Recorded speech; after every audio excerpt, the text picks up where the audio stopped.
Bonjour à toutes et à tous et bienvenue dans 3 questions sur le rendez-vous de la revue fiduciaire qui vous donne la parole. Faire face à un procès au prud'homme, c'est le sujet qui vous a été proposé pour ce nouvel épisode. Vous êtes toujours plus nombreux à nous poser vos questions et nous vous en remercions. Nous allons d'ailleurs tout de suite découvrir la sélection de la rédaction. Mais avant ça, j'ai le plaisir d'accueillir notre experte Nathalie Ribert, rédactrice en chef adjointe de la RF Sociale. Bonjour Nathalie. Bonjour Marianne. Alors je vous propose de découvrir la première question. La voici. En cas d'échec de la conciliation prud'homale, Elisabeth, étudiante, nous demande si les parties peuvent encore se mettre d'accord à l'amiable. Alors, merci à Elisabeth de poser sa question, mais je voudrais d'abord faire un petit aparté, remercier Valérie Bardin-Fournéron et Olivier Barrault, qui sont tous les deux avocats et qui m'ont aidé à vous répondre aujourd'hui, donc je tenais à les saluer. Et aussi, petit clin d'œil, ce sont les auteurs de notre ouvrage consacré au procès au prud'homme qui va sortir bientôt au mois de novembre. Ah. Voilà.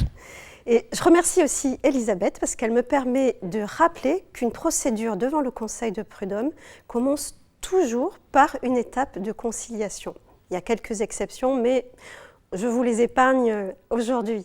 Alors, quand le salarié saisit le Conseil de prud'homme, c'est donc le bureau de conciliation et d'orientation qui va examiner l'affaire. Alors, pourquoi je dis que c'est le salarié qui saisit le Conseil de prud'homme? Parce que dans la vraie vie, en pratique, c'est souvent le salarié quand même qui va prendre l'initiative du procès. Alors, ce bureau de conciliation et d'orientation, comme son nom l'indique, il va essayer de concilier les parties, c'est-à-dire qu'il va faire tout son possible pour que l'employeur et le salarié essayent de se mettre d'accord. Si ça marche, si la conciliation réussit, il y a un PV de conciliation qui va lister tous les points sur lesquels ils se sont mis d'accord. Et cette conciliation, elle peut être aussi partielle. Donc dans ce cas, notre PV de conciliation, il va faire la liste des points sur lesquels l'employeur et le salarié sont d'accord, mais aussi les points sur lesquels ils ne sont pas d'accord. Et donc, si notre conciliation échoue, comme nous demandait Elisabeth, est-ce que l'employeur et le salarié peuvent encore se mettre d'accord? Oui, ils peuvent le faire à tout moment de la procédure. Alors, par exemple, ils peuvent choisir de conclure une transaction et de renoncer à l'instance et à l'action. Ça veut dire que l'affaire est terminée. Par exemple, ils peuvent aussi choisir la voie de la médiation avec l'aide d'un médiateur. Ça, c'est la théorie. Donc, dans l'absolu, on peut toujours se mettre d'accord une fois que la conciliation a échoué. Mais en pratique, j'ai quand même des doutes parce que si l'employeur et le salarié n'ont pas réussi à se mettre d'accord devant le juge, est-ce qu'ils vont arriver à se mettre d'accord accompagnés d'un médiateur ou d'un avocat? Bon, c'est pas si évident que ça, mais pourquoi pas, ça se tente, ça peut se tenter. Merci Nathalie pour ces premières précisions. Alors on s'intéresse maintenant à la question de Fata, avocat, qui souhaite savoir s'il est obligatoire de communiquer ses pièces lors de l'audience de conciliation. Alors, quand le greffe du Conseil de prud'homme va recevoir la requête du salarié, parce que comme on l'a vu tout à l'heure, c'est le plus souvent quand même le salarié qui va saisir le juge.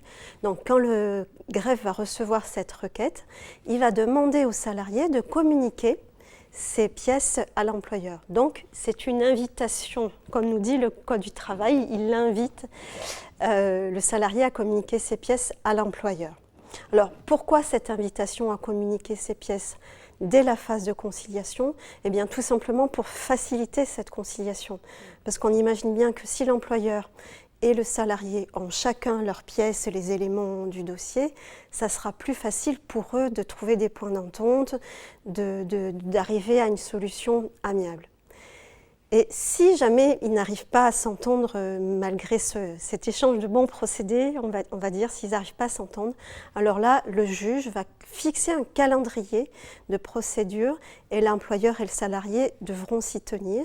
Et dans ce calendrier, ils auront une date pour s'échanger leurs pièces. Et cette fois-ci, ce n'est plus une simple invitation. Il faudra qu'ils se tiennent, l'employeur et le salarié devront se tenir à ces dates qui seront fixées par le juge. Ça devient une obligation. Exactement. Donc, très bien. C'est ça. Troisième et dernière question qui nous a été posée par Mustapha, responsable juridique. La voici. Le défenseur syndical doit-il produire un pouvoir écrit afin de représenter un salarié? Alors, en effet, le défenseur syndical peut assister et représenter le salarié devant le conseil de prud'homme, mais aussi ça peut être aussi un employeur. Et Moustapha a raison, il faut bien un pouvoir pour représenter la partie, donc le salarié ou l'employeur. Mais qu'est-ce qui se passe si jamais on a oublié de faire ce pouvoir?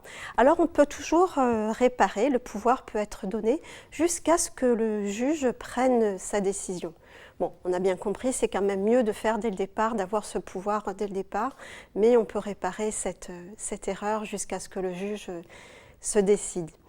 Alors, je voudrais apporter une dernière petite précision. Bien sûr, les parties, l'employeur et le salarié, peuvent être assistés ou représentés par un avocat. Et lui, l'avocat, il n'a pas besoin de pouvoir pour accompagner l'employeur ou le salarié. C'est sa casquette d'avocat qui va l'autoriser à le faire. Sa casquette ou sa robe. Ou sa robe, exactement. Très bien. Merci Nathalie pour toutes ces précisions. À très bientôt, Merci. Vous êtes une habituée maintenant. Merci, oui, tout à fait. À bientôt, Marianne. C'est la fin de cet épisode. Prochain rendez-vous dans 2 semaines avec une nouvelle thématique que je vous laisse découvrir dans votre newsletter, bien sûr.